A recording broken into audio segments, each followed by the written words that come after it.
The biggest pumpkin ever. Once there were two mice who fell in love with the same pumpkin.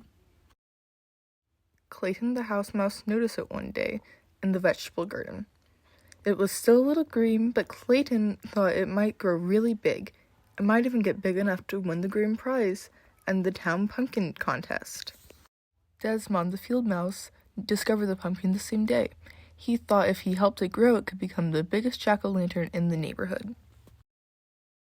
That afternoon, Clayton watered the pumpkin. He also mixed up some fertilizer of manure and water. He spread the mixture around the pumpkin to make it grow larger.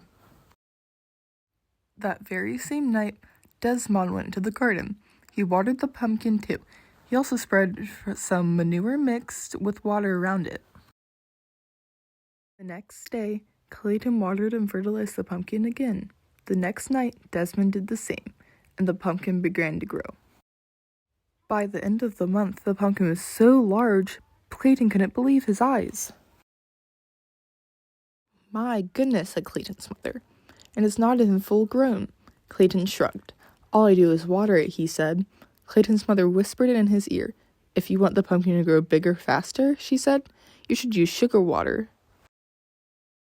That night, Desmond brought his brother Morris to see the pumpkin. Morris knew everything there was to know about growing things. "That's some pumpkin," he said. Desmond shrugged. "All I do is water it," he said. Morris whispered in his ear. "You should try using sugar water," he said. Next day, Clayton dug a small hole beside the pumpkin vine. In the hole he placed a bowl of sugar water. He cut into the vine a few inches from the pumpkin. In the cut, he placed a piece of a candle wick. Then he put the other end in the bowl of sugar water. That night, on the other side of the pumpkin, Desmond did exactly the same thing. The week, the pumpkin was twice the size it was before. Within 2 weeks, it was absolutely ginormous. Clayton was amazed. He ran down the road and peeked into his friend Jimmy's pumpkin patch. The pumpkin Jimmy was growing for the contest was much smaller. Clayton scratched his head. "I have an amazing pumpkin," he said out loud. "I think I'm going to win the contest." That night, Desmond and his brother Morris spent a long time looking at the pumpkin. "How do you think it got that big?" Desmond asked. Morris shrugged. "A little luck," he said. "It's going to make some jack-o'-lantern," said Desmond. "It sure is," said Morris. A week later, Clayton noticed the pumpkin was bigger than the family car. During the day, everyone he knew came to admire it. And at night, the field mice gathered round to do the same. By now, summer was almost over. In a week, the pumpkin would be full grown and start turning yellowish, then orange. A few weeks later after that, it would be ripe and ready for the pumpkin contest. Clayton could hardly wait. The pumpkin was growing so fast it would soon be larger than his house. Then he had a terrible thought. If the pumpkin is so big, how would he get it to the contest?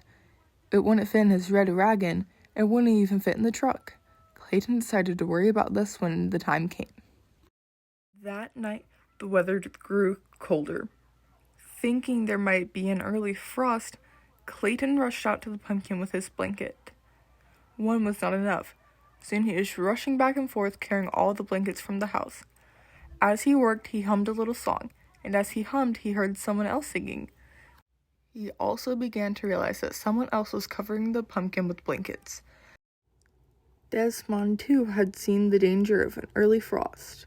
He had brought blankets for the pumpkin. As he worked, he sang a little song, and as he sang, he began to realize that someone else was working and humming. Clayton stopped humming. He buttoned on his pile of blankets and peered around the corner of the pumpkin. Desmond stopped singing. He put down his blankets and peered around the corner of the pumpkin. The two of them bumped heads and fell down. "You've been feeding the pumpkin," said Clayton. "You've been feeding the pumpkin," said Desmond. "That's why it got so big," said Clayton. "That's why it got so big," said Desmond. They burst out laughing. When everything had been explained, Clayton said, "I know I'll win the contest if I can get this pumpkin to town." Desmond smiled. "I'll help you. You just have to let me carve the pumpkin into a jack-o'-lantern for Halloween when the contest is over." "It's a deal," said Clayton. "A deal," said Desmond, and they shook on it. The morning of the contest was bright and sunny. Mice were bringing their pumpkins to town, square by truck and car and wagon. Some were rolling them on the ground. Suddenly they all stopped short. Over the fields came the biggest pumpkin anyone had ever seen. It was being pulled by 100 field mice on motorcycles. When the pumpkin reached town, it was too big for any of the streets. Clayton had to explain why they couldn't bring it to the square. The mayor understood at once. He led the crowd to the giant pumpkin and pinned the first pride ribbon to its side. Then everyone danced around it. "Who could have believed this?" said Clayton as he danced. "Who would have believed this?" said Desmond at the same moment. When the celebration was over, the 100 field mice pulled the pumpkin back to the field. The day before Halloween, they carved it into the best jack-o'-lantern ever. And on Halloween night, its wonderful smiling face could be seen glowing for miles around. The end.